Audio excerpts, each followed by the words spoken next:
Fungsional teori adalah teori yang menitikberatkan pada hasil atau keluaran dari perilaku, kelompok, dan struktur kelompok. Teori ini memandang komunikasi sebagai alat bagi anggota kelompok untuk mengatasi masalah dan membuat keputusan kelompok. Teori ini memiliki 4 fungsi yang harus dilaksanakan bila ingin suatu kelompok membuat keputusan yang baik. Yaitu yang pertama, analyzing the problem atau menganalisa masalah. Terus untuk yang kedua ada goal setting, menetapkan target. Lalu pada poin ketiga, identify the alternative atau identifikasi apa yang bisa menjadi alternatif. Lalu yang keempat itu ada evaluation of positive and negative characteristic, atau kita harus mengevaluasi karakter positif dan negatif dari kelompok tersebut, misalnya seperti itu. Pada fungsi pertama, kelompok harus melihat kondisi kelompok saat itu dan menganalisis permasalahan yang terjadi di dalam kelompok. Di sini, bila menganalisis permasalahan tidak dilakukan dengan benar, maka akan menghadirkan permasalahan yang berkelanjutan bagi kelompok tersebut.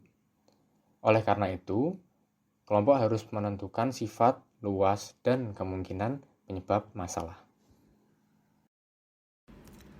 Pada fungsi kedua, kelompok menetapkan tujuan atau kriteria untuk menilai solusi yang diproposalkan. Tanpa adanya kriteria dan tujuan, maka keputusan akan didorong bukan oleh alasan.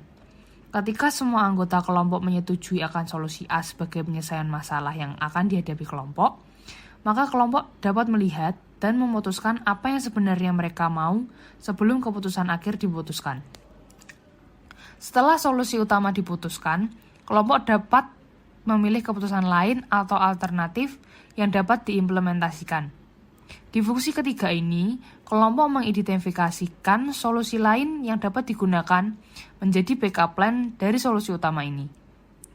Fungsi terakhir, kelompok mengevaluasi solusi utama yang digunakan sebagai penyelesaian masalah dan mencatat apakah karakteristik solusi itu lebih condong pada karakteristik yang menguntungkan dari pilihan alternatif, atau malah lebih condong atau berbobot pada karakteristik yang merugikan dari pilihan alternatif.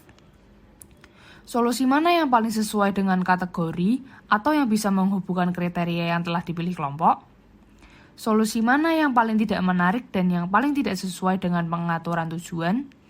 Kelompok kemudian dapat melakukan semacam proses eliminasi dan menyingkirkan solusi tersebut. Dari keempat fungsi ini, semuanya sama-sama penting karena fungsi ini merupakan proses secara bertahap dari fungsi satu ke lainnya sehingga mengarah pada pengambilan keputusan kelompok yang baik. Di dalam sebuah kelompok terdapat 3 jenis komunikasi yang berhubungan dengan keempat fungsi tadi, yaitu yang pertama promotif. Promotif adalah jenis komunikasi yang menarik perhatian ke salah satu dari 4 fungsi pengambilan keputusan. Misalnya, hey, ayo kita buat beberapa goals tentang kemana kita ingin capai sebagai sebuah kelompok. Yang kedua adalah descriptive.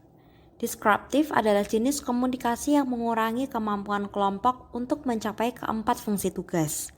Banyak sekali kelompok yang menjadi korban di jenis komunikasi ini sebab keempat fungsi ini sangatlah susah untuk diterapkan. Yang ketiga adalah counteractive. Counteractive adalah jenis komunikasi yang memfokuskan kelompok yang mengalami komunikasi deskriptif kembali ke 4 fungsi tadi. Di sini, seorang pemimpin yang baik harus bisa menggunakan jenis komunikasi counteractive. Studi kasus.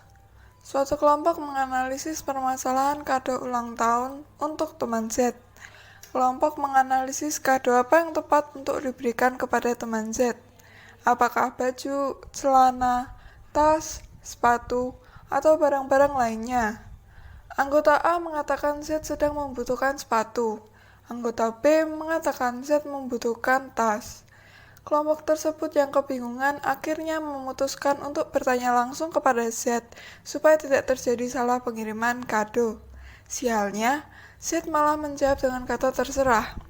Kelompok ini menginginkan supaya kado mereka berguna bagi si Z dan supaya Z menerimanya dengan bahagia. Kelompok kemudian menyepakati untuk memberikan kado ulang tahun berupa sepatu Converse bermotif checkerboard.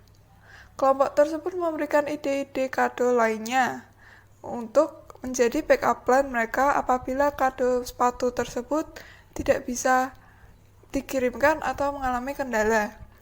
Lalu kelompok mengevaluasi apakah kado yang mereka kirimkan berguna bagi si Z dan apakah Z akan bahagia ketika menerima kado tersebut. Diketahui Z suka mengkoleksi sepatu, dan Z juga belum mempunyai sepatu Converse bermotif checkerboard.